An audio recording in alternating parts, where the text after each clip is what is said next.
Hi, everyone. This is John Girardi with Right to Life of Central California, bringing you another in our 40 videos for 40 Days for Life series. 40 Days for Life is the international campaign of prayer and presence outside abortion clinics throughout the country and throughout the world. If you want to learn more about our 40 Days for Life campaign here in Fresno, you can visit rtlcc.org, or you can give us a call at 559-229-2229. Today I want to talk about what a post-Roe v. Wade world would look like. This June, the Supreme Court is hearing the most significant challenge to Roe v. Wade in, I think, about 30 years. It's called Dobbs v. Jackson Women's Health Organization, and the point of this lawsuit is to decide whether or not states can ban abortion prior to fetal viability. This is the core of the doctrine from Roe v. Wade's successor case, Planned Parenthood versus Casey, which was decided in 1992. And basically, if states can ban abortion prior to fetal viability, they can ban abortion at any point. And essentially, every state could then regulate abortion however it wants. A post-Roe v. Wade world is going to be, I'd say, pretty chaotic. It's going to involve some states with legalized abortion through all 9 months of pregnancy for any reason. And it's going to involve some states almost completely banning all abortion altogether. Some states subsidizing abortion with taxpayer money, and some states imposing criminal penalties, probably on doctors who perform abortions. You will likely see blue states institute measures like California is already very openly talking about and planning on doing to basically make blue states into abortion sort of abortion magnets. In California's case, one of the things they want to do is to pay for travel costs, pay for lodging costs, pay for childcare costs so that people can come from other states that outlaw abortion to California to have abortions here.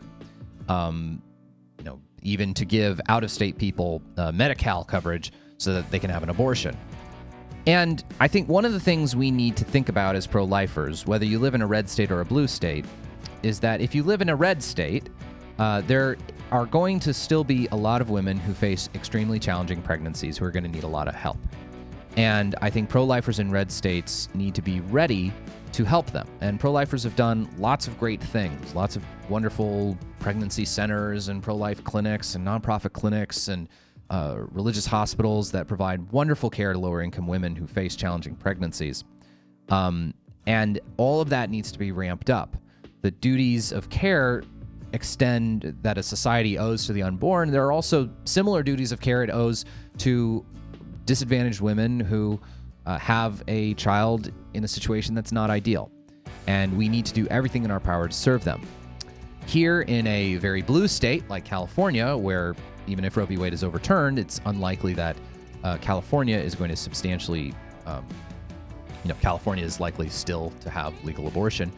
I think it imposes two challenges to us. First, the continuing challenge to serve women and their babies. Clinics like our Obria clinic may be more important than ever. If women are coming even from out of state to have abortions, maybe they will wind up coming to the doors of our Obria medical clinics of Central California here in Fresno. The need to serve these women does not lessen here in a deep blue state like California just because our abortion laws have not changed.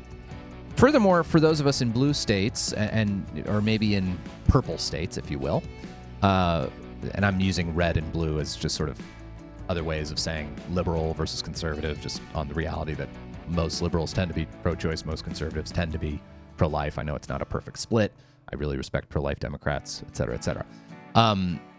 Even those of us in blue states have new opportunities to limit abortion. One of the ways that we could even limit abortion in California is through the ballot initiative system. We have the opportunity to pass ballot initiatives in California to limit abortion in ways that would amend the California Constitution and which the federal courts would not be able to stop.